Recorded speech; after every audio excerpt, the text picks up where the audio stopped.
All right, folks, we're here. It's a little late, but we're here. That's all that matters, right? That's all that matters. Austin Ollie Sports Podcast presented to you by Belly Up Sports. Preach to them. They're going to be helping us out throughout the way, and we're going to be talking about some Mavs basketball. I know we kind of promised that we're going to do some post-game stuff. It's just been unfortunate events. It's been a busy week. Yeah, it's been a busy week. I know Austin, he'll probably get to it.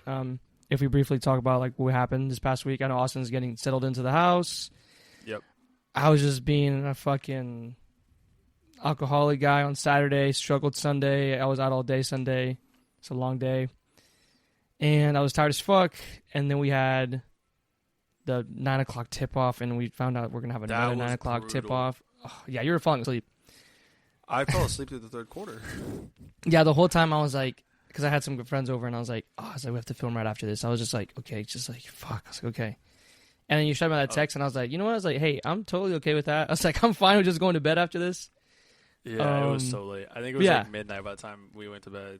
Yeah, because it didn't even start at 9 o'clock. It started like 9 to 9:15 because the other game had to end. Almost 9:30, yeah. Oh, God.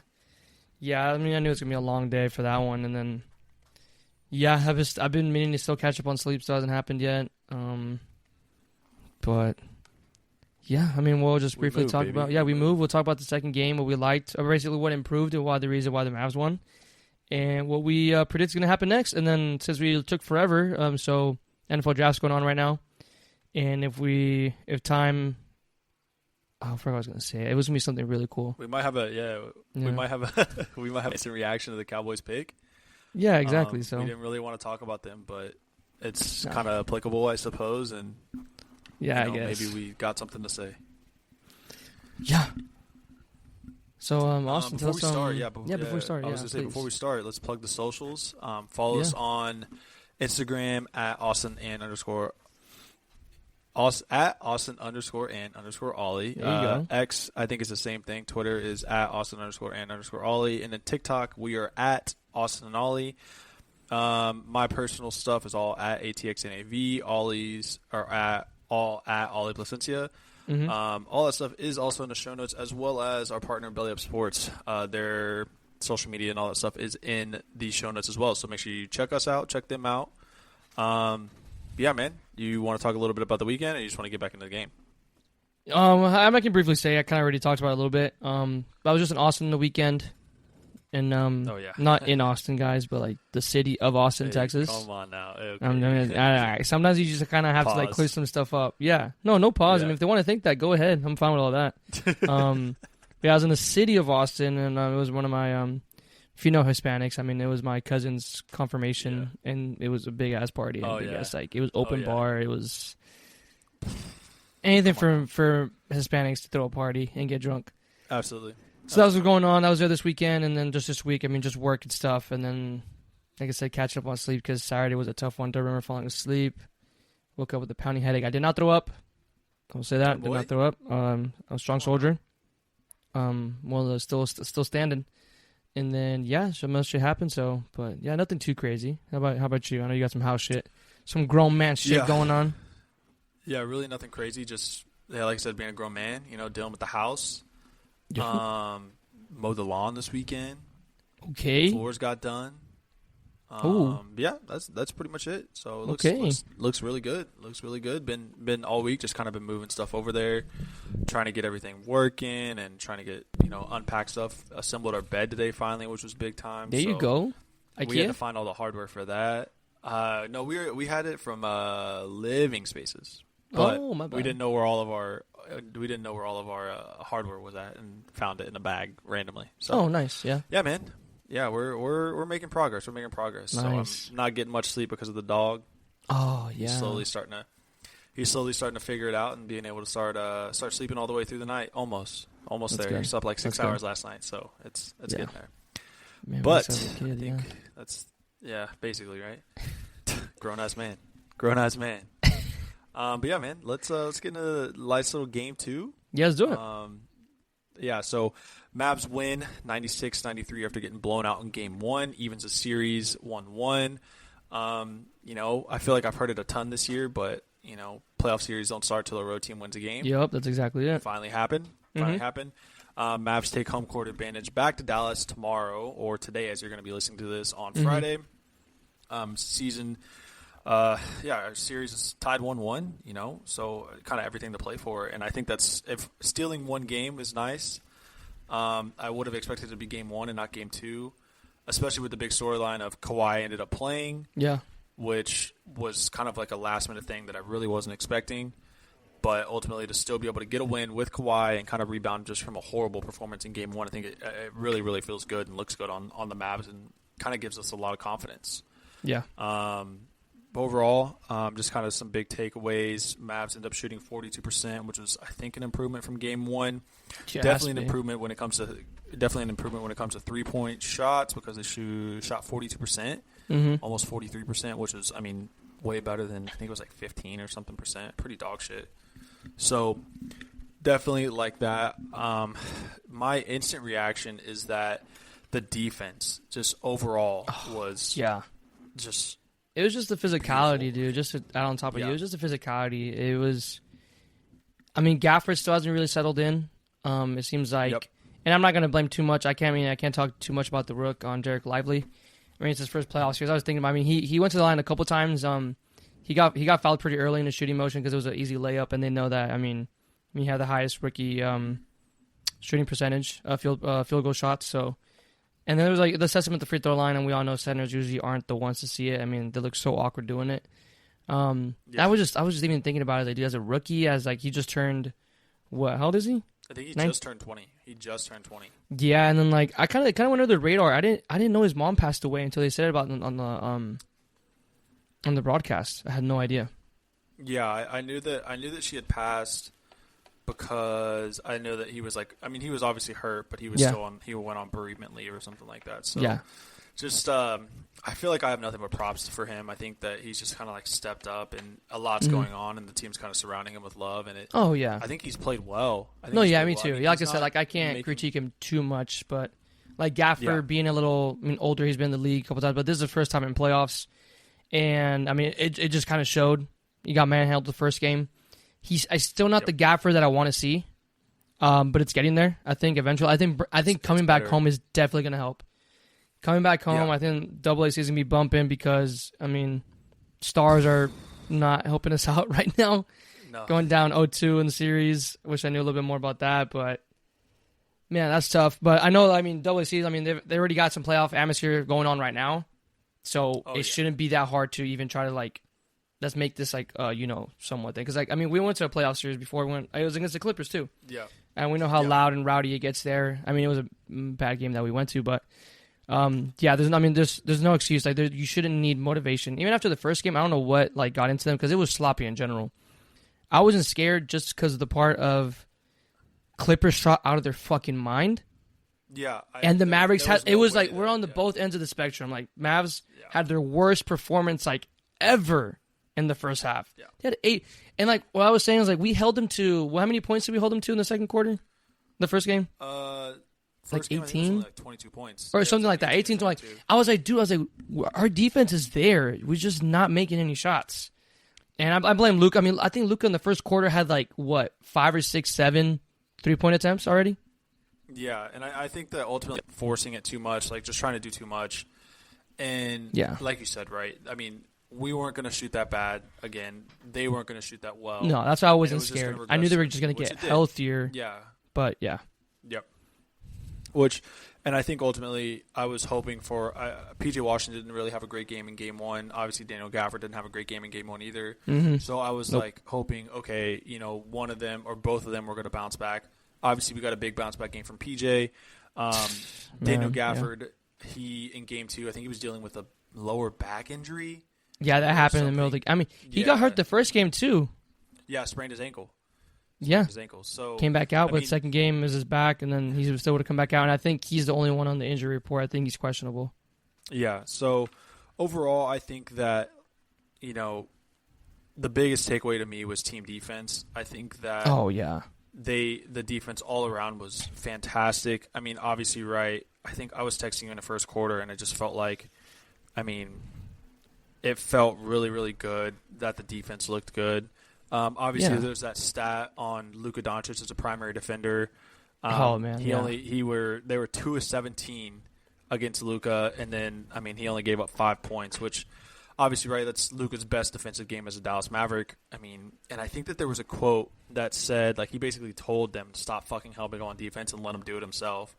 And he was just like, to show that he like takes that pride in it, and he's like, you know what, like, I get a lot of shit for not being a defensive player. Like, I'm gonna step up and play defense. He looked good. It was fantastic. He looked good. It was crazy. What else? Any other big talking points before we kind of start getting into the weeds of it?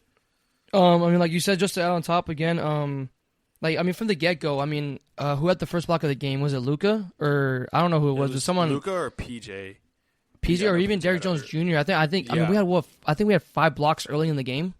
Yeah, we had and then having Zubac get in foul trouble early and having them get what's his name? Plumlord? Yeah, Mason Plumlee playing. Yeah. Make Plumlord come in. He's a green coin, man. I used to love betting on him when he was on the Hornets.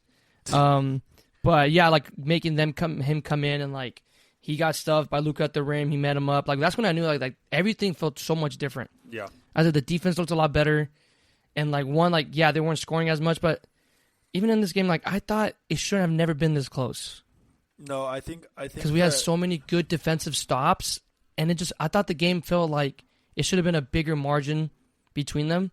And it still somehow ended. It should have been a 6-point game. Paul George hit that 3-point shot, but still, like, I thought it should have been more than that. Did you not feel that way too, or is that just me? I think that ultimately it's just playoff basketball with 2 really, really good teams. I think that it's just good basketball. It's good basketball. I think the pace itself was kind of slowed down.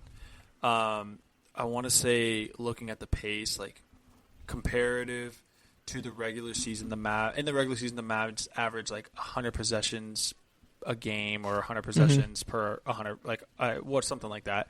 Whereas in this game, it was slowed down to like 88 possessions in a game. So definitely like significantly slower pace than what a regular season game is. Which, and I think that's kind of just but that's all across. That's all across. It's been a trend across all the playoff games. And it's just kind of you seeing almost a regression back to. I don't want to say 90s basketball because that's not it, but it's more like early 2000s basketball where. Yeah, look at highlights of when the Mavericks won. Yeah. Like, games were ending, like, 70-something to, like, 80-something, like, maybe 90. Like, I don't mind it. I'm actually, like, I'm a big fan of this. There was really only I've seen some really good defensive positions, yeah. There was really only, one game on Tuesday where there was a high-scoring game, and that was the Pacers scoring 125. And then last night, the Thunder scored 124, but that was kind of a 30-point blowout. So, ultimately, like, everything's a close game. There's not a lot of teams that are, like, just putting up ridiculously high numbers. So, ultimately, right, I think it's I don't know. I think the defense as a whole is kind of coming back, and it's especially in these big moments, like, teams are just focusing in on the defensive side and just not giving up easy possessions, which I think is great. Yeah. Kind of focusing more in on some of our role players. Tim Hardaway Jr., we've kind of both given him a lot of shit. He goes out with an ankle injury, I think, kind of fell awkwardly. Yeah. Opened the door for. And he's out for. Out for Game 3. Opens the door for Josh Green to kind of pick up some of his minutes. And Josh Green can't hit a basket right now, but I still think that he's giving a lot of positive possessions. I guess ended up with 7 rebounds. And 1 assist. Damn, he got 7 boards. 7 boards, 1 assist. 1 steal, 1 block, and that was in how many minutes? 14 minutes. So, I think that's oh my great, god, yeah, great defensive possessions too.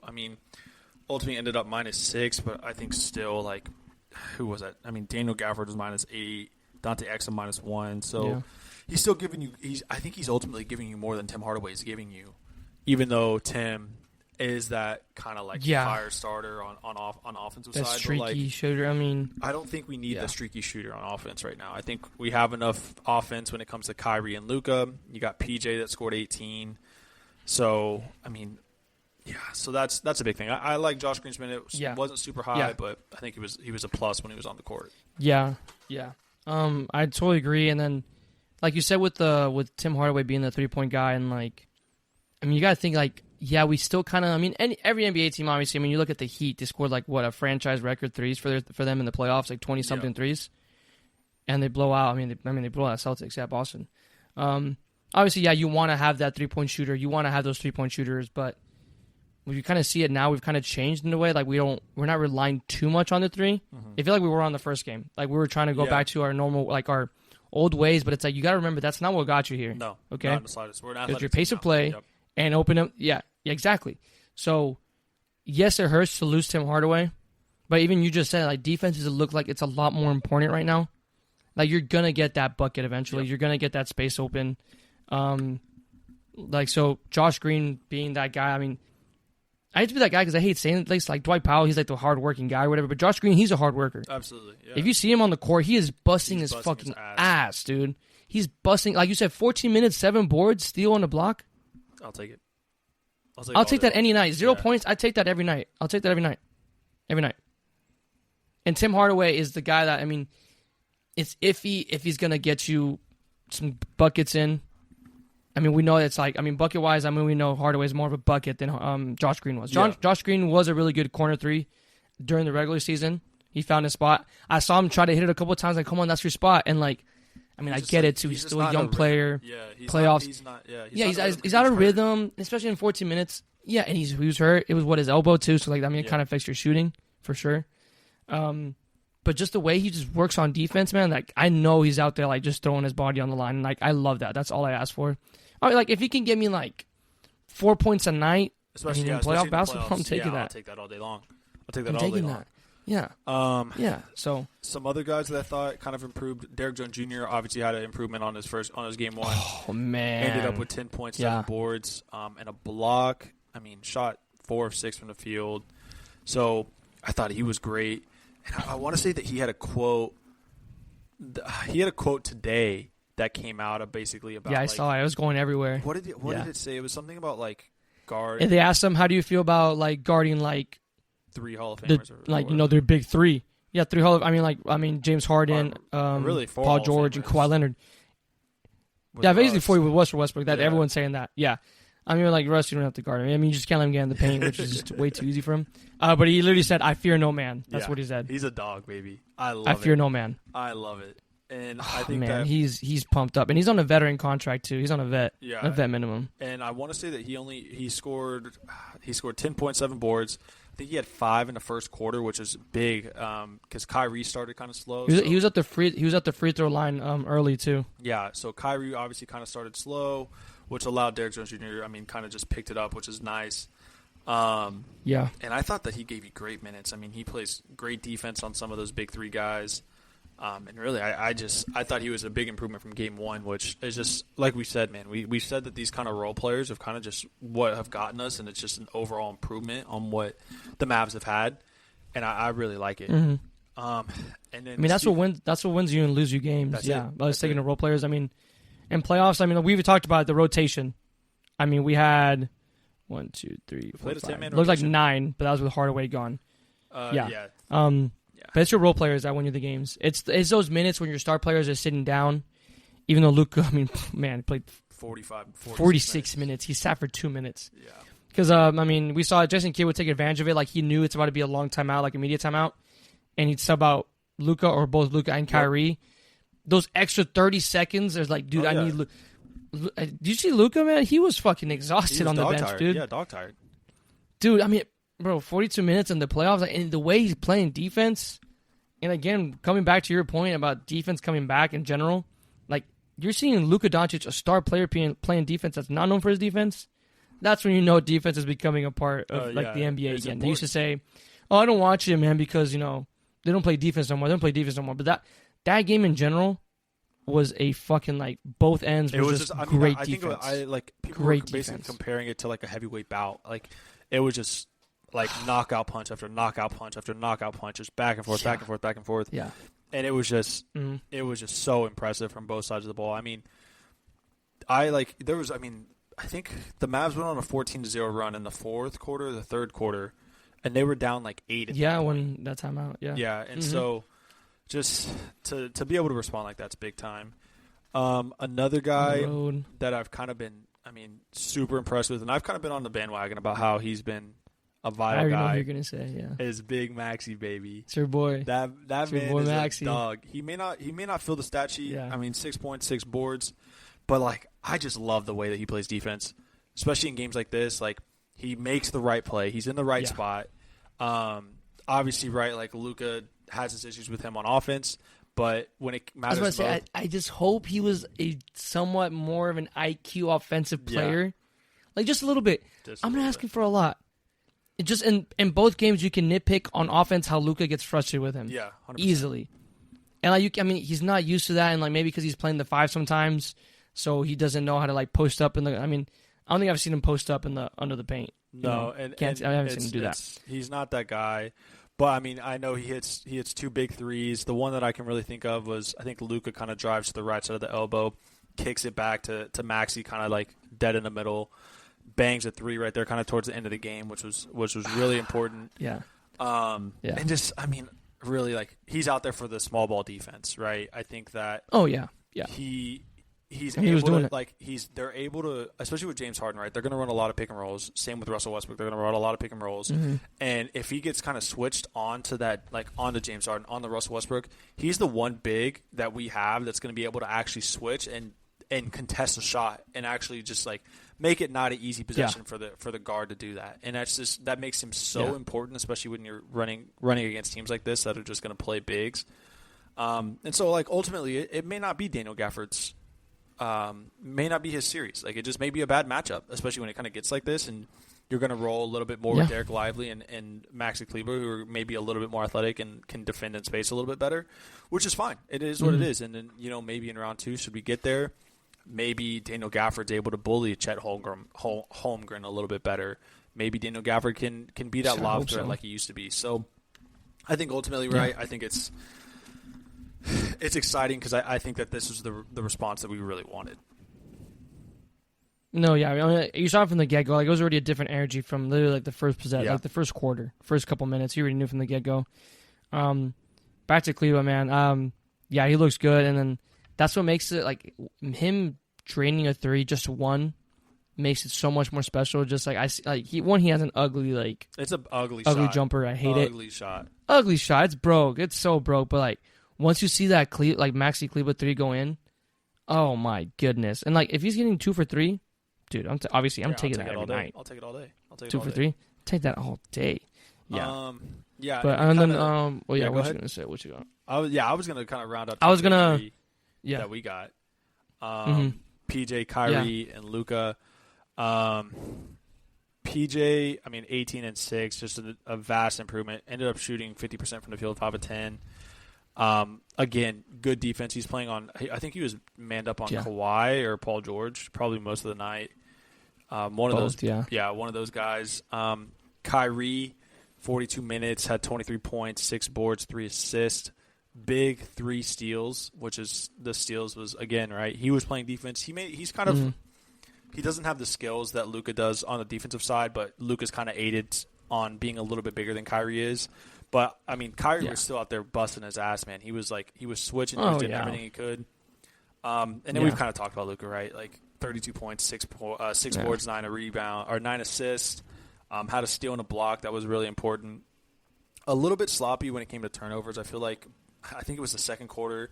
Both him and Kyrie kind of pushed it a little bit too much, tried to get a little too fast, and we're just trying to make a play when if you just slow down, you have an open bucket. But overall, right, like the big 3, I think, just really balled out. And I think it was the Freak on Wednesday, like one of the big things that they were talking about was when it comes to the fourth quarter to be able to have that consistent free throw shooter in Kyrie Irving is just like, it's super nice. I want to say that he missed his 7th fourth quarter free throw that game since he's been a Mav. I think he was like 98 of 105 or something like that. Just something ridiculous. Holy crap. Yeah, okay. So like in clutch time, like to have that free throw shooter is just massive. Yeah. And I feel like as a Mavs fan, like if you've been watching the last couple of years, you haven't had that free throw shooter. No, not at all. Especially that's been a veteran. Not at all. The one that I can think of, like this is probably crazy, but was Josh Richardson. Yeah, he was a great free throw shooter. He was a great free throw shooter. He was a great free throw shooter. I mean, I remember they would make sure that an inbound that they're going to foul right away, they're going to find him. Yep. But Kyrie's always had. I mean, he's got the reputation of, just one being a vet and then he's a free throw shooter. He's gonna make it. He was what 90-something% shooter this year. He was a 91% shooter, I think. And like the refs hate him, man. He gets absolutely like zero calls. Smacked every single time he's going to the paint, and he's never getting a call, never. And props to him for not getting mad. I mean, Luka can't even say N1 anymore, so that's that. But no, I mean it's massive. I mean everything in the playoffs matters. I mean it sounds like a broken CD player, but it's like every single little bit matters. Free throws matter. Even in this game, we missed 9 free throws. Yep. We went 66%. Compared to their 80%. We basically had the same amount of free throws. They made 3 more. And we had 13 turnovers to their 8. And you still won this game. And like you said, you did come back after the first half, and like it was kind of sloppy. But yeah, I know having Kyrie late in games, being able to be confident, and then you have Luka like bounce passing in between 3 guys, that made me shit myself. Oh my God. My God. Apparently the baseline angle wasn't as bad as it was from the sideline angle, but from the sideline when he made that pass, I was like, what the fuck are we doing? Because he was in the air too. He was risking the part of like traveling, or double dribble, or whatever. He picked up his dribble. Yeah, and he was in midair, just throws it in the ground, and I'm just like, oh my gosh. And then one more thing, and we'll probably just switch over if you don't have anything else. I was kind of surprised that they really didn't go to Kyrie as much in the fourth. I don't know if you noticed that. But I saw a lot more Kyrie he's the fourth quarter guy. I didn't see him one time at all, really. That's what I was just noticing from the get-go. It was like Kyrie's not getting action as much as he should be. Other than much Luka. Kyrie eventually did get his buckets every now and then. But no, there's really nothing crazy going on with Kyrie as I'm going solo right now. So I'm going at the top of the dome, guys. So if you guys made it this far, appreciate you guys. And then us. I mean, if you're a Stars fan, I watch Stars, but I don't really watch it like that. But they're not going crazy right now. They're 0-2. If you just started watching during hockey, that's fine. I get that. Hockey players are something else. And the number 1 seed, and they just can't seem to beat Vegas. They're winless against Vegas this year. And they've been playing, they got the home field advantage. So hopefully that bad juju gets out of the AAC, and then everyone comes rocking on Friday and Sunday, and the Mavs lift the curse. But I think this might be like a 7-game. It's going all 7, I think, in my opinion. It's going to be, when Austin decides to join us again, we can talk about, that's what we're going to talk about, is what's coming up here in the playoffs, the next couple of games, what we still think about it. But Kawhi coming back in this game was the big story. Came back, and the line shifted as the Mavs were underdogs. They were the favorites the first game, underdogs the second one with Kawhi coming back. He was still at a minute restriction. Couldn't do much about it. You can tell he's kind of off, but it was still Kawhi Leonard on both ends. So, yeah. We're going to go ahead and cut into one of our ads. And, yeah, so thank you to our sponsors, and here comes this ad. Hey everyone, it's Ryan from No Credentials Required to talk to you about one of our newest partners at Belly Up Sports, SeatGeek. Yeah, live sports is great on television, but the feeling of being at the arena is a priceless experience. That's why our friends at SeatGeek are there to help you find the best tickets at the best prices. Not only can you get tickets to sporting events, but you can also get tickets to concerts, comedy shows, musicals, and more. Search for your desired event now at SeatGeek.com, enter promo code BellyUpSports at checkout, and you save $20 off your first purchase. SeatGeek. Life's an event. We have the tickets. And thank you to our glorious sponsors for doing everything that they are for us. It's been great. So now leading ahead, obviously I got no video at this current moment if you guys are watching our YouTube version, but that's purely because my Wi-Fi sucks. So in the meantime, let's go ahead and talk about Game 3. Yeah. Game is tonight, if you're listening to this on Friday at 7:30. Is that right? 7? So, yeah, yes. 7 or 7:30. It'll probably start around 7:30, yeah. At American Airlines Center, AAC. How are we feeling? What are your kind of thoughts for Game 3 before we get there?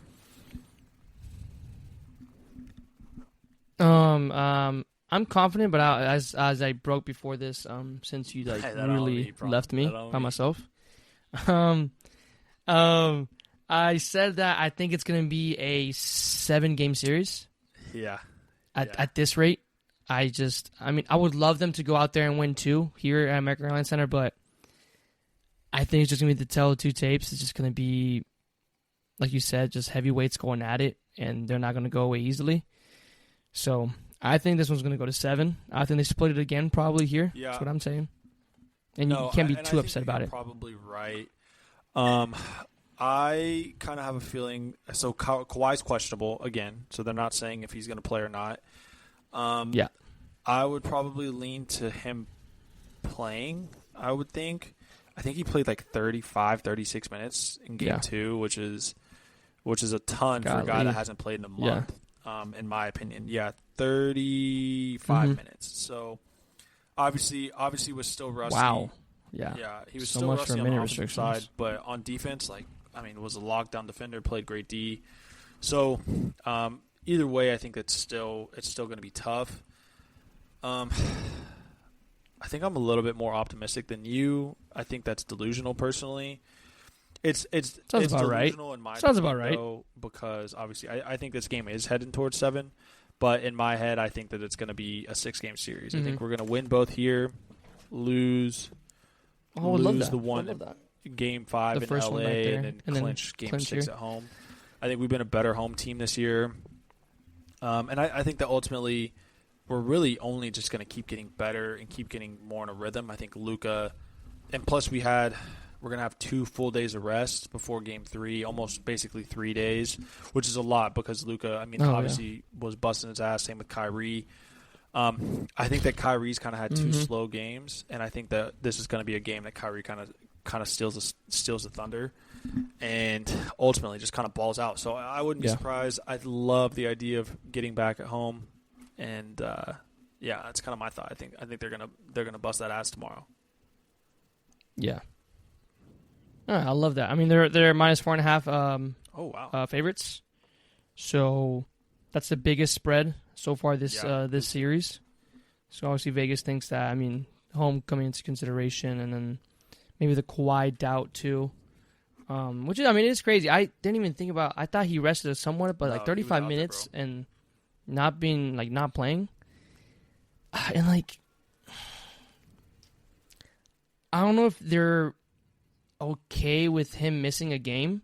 Yeah, but it is playoffs. But I guess if it's not risking anything, but if they have him rest one more game, think about it. That's 5 days, right? 5 days of rest for him, and they could. They say they already won without him. Be surprised. And then maybe they'll probably. Yeah, if they're throwing not the white flag, but just kind of let's go out there trying to win. If we lose one, I guess it's okay. I think it's probably okay. If it means that Kawhi's getting healthier, that's kind of how they're going to look at it. It's probably going to be okay as long as Kawhi's getting healthier. Yeah. Some big things that I would look out for. Obviously, Kawhi not being there, Daniel Gafford being a game time decision as well. I think ultimately, right? It's continuing to see. I think the head coaching differences and challenges between Jason Kidd and Tyronn Lue. I think Ty Lue's a really, really good head coach, really well respected by, guys like LeBron, guys like Kyrie. They want to chip with him in Cleveland. So there's that. But yeah, man, that's kind of all I got for Game 3. You got any other final thoughts, anything like that, or do you want to instant react to what the Cowboys are doing right now? Okay. Sorry. Yeah. So did they just trade their pick? Trade it back. I'm okay with it. Sorry. Okay. We're gonna go ahead and to the Lions. Okay. We're gonna go ahead. Okay. And okay. That's what I thought. Cowboys thing. So yeah. So obviously, as we're recording, the first round of the draft is happening. Massive run on offensive players. I think the first 14 picks were all offensive players. And I kind of was saying that. Sorry, I know that we weren't going to talk Cowboys, but I think I've reeled back in, man. So it looks like they traded back with. They had the 24th pick, traded back with Detroit. Do we have any idea on what that is? What they're doing? Oh, here we go. They get the 29th pick and number 73 from Detroit, which that's going to be an early third-round pick, and they give up number 24 and a 2025 seventh-round pick, which I'm cool with that. I think that ultimately they're probably going to go offensive line, and I think it's the guy that I'm kind of leaning towards personally is it's that guy from Duke. He's either like a guard / tackle. Could run him inside, could run him outside. Or there's the center from Oregon, JPJ. I think we lost my boy Austin again, sadly. It looks like he was about to give some really good insight about the draft because, not going to lie to you, I just knew somewhat the offensive players and not anyone else. But I see it's a smart trade for the Dallas Cowboys. Once again, they did trade back from the 24th pick. Give us an extra third. And got an extra third round this year. Obviously, because they're probably going to go O-line, and they know it's not a fancy or flashy pick for the Dallas Cowboys. But we did that with Tyler Smith, and look how he's turned out. And it's a big need right now. And maybe you still get able to get Jonathan Brooks. I know that's a big name circling around the UT running back. And I wouldn't mind that. And I know there was a Zeke reunion allegedly happening, which I'm not too crazy about. But if you have one main back and then he's your secondary back, I'm taking that all day. So, yeah, once again, Dallas Cowboys trade their pick to the Detroit Lions. I'm trying not to talk much about this because I'm really not in the football zone. Maybe after this whole draft ends and I can actually evaluate what happens, we can talk a little bit more football. Maybe they can gain back our confidence with stuff like that. And Austin has currently texted me, this is ridiculous. Yes, Austin, it is ridiculous because you're making me go a cappella. It's almost back to like the Big D days. If you guys know about the Big D days, props to you guys. You guys are the number ones. Again, just want to appreciate you guys. It's been a long ride. I think we're about to hit. I mean, we're close to a year. It's about to be May. I mean, years going by really quick. Really quick. Okay, look, here's Austin back. I was about to go on this whole like rant by myself, starting to get emotional, start talking about life, talking about stuff like that. So thank you, Austin, for coming in. You came at the right time. Oh my God, yeah, I can hear you. This is absolute atrocious. I don't have anything else to say. I can hear you. We can hear you. Yeah, can you hear me? Okay. Oh yeah.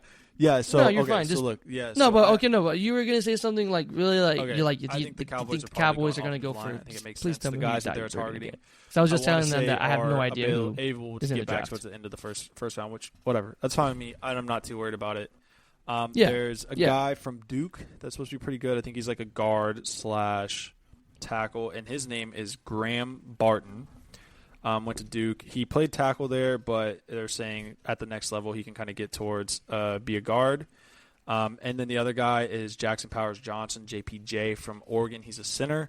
I'm kind of leaning towards him, JPJ, because I think that ultimately we need a center, and to get a guy like a Travis Frederick clone, which is kind of what they said that he is, would be big time.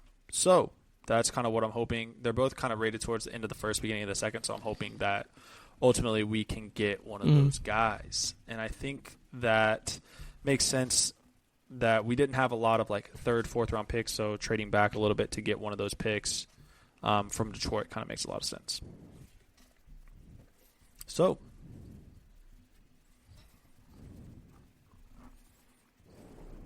yeah, I was with that too. I was like, I was just telling them like this year's not going to be the first round pick for us. If we had one, wasn't going to be a flashy pick. It wasn't going to be something that people were going to like. I mean, I was telling them with Tyler Smith 2 years ago. Look how he's turned out. yeah, so it's definitely smart of them. I mean, they probably know that O-line's not. Like I said, it's probably not a. I mean, it's a big need everywhere. It's a privilege to have a good O-line. I mean, we had it for a long time and we did nothing with that. So, but still, I mean, other people got higher needs in their needs board, and clearly for us, it's that. And I'll kind of mention a little bit. I know a lot of people have been talking about hopefully Jonathan Brooks landing to us. If he lands that far, yeah, I would love that. And I'll show them how Ezekiel Elliott too, the reunion coming in somehow maybe. I wouldn't mind him as your second, third running back. It's not a bad option. Yeah, man. I don't have anything else. Yeah, why not? Why not? So be on the lookout for this drop. Yeah, that's really all I got. Be on the lookout for us those guys at some point this weekend. Instant reaction to Game 3. Might be a combined instant reaction preview of Game 4, or might just be a combined instant reaction of both games. We don't really know. Kind of see where the weekend. Mm-hmm. Yeah. So we'll see the weekend leads us. I'll be back because Game 4 is on Sunday, correct? Yeah, we're going to be back. Mavs going to be up 3-1. So we'll see. Need all the good vibes in there. Appreciate you guys sticking with us. We'll be coming back, and the Mavs will be up 3-1. Guys, with that, this has been another episode of Austin-LA Sports Podcast. Make sure to go check us out on Instagram at Austin_and_Ollie. Same thing on Twitter /X at Austin_and_Ollie. TikTok at Austin-LA. My Instagrams are all at ATXNAV, and Twitter, Ollie's are at Ollie Placencia, so make sure you go check us out. Guys, thank you so much for listening. This was another episode of Austin-LA Sports Podcast presented by Belly Up Sports. And until next time, we'll see you guys. Goodbye. Thank you for listening to this Belly Up Sports Podcast Network product. Some said we go belly up, so we made it our name. And we're still here.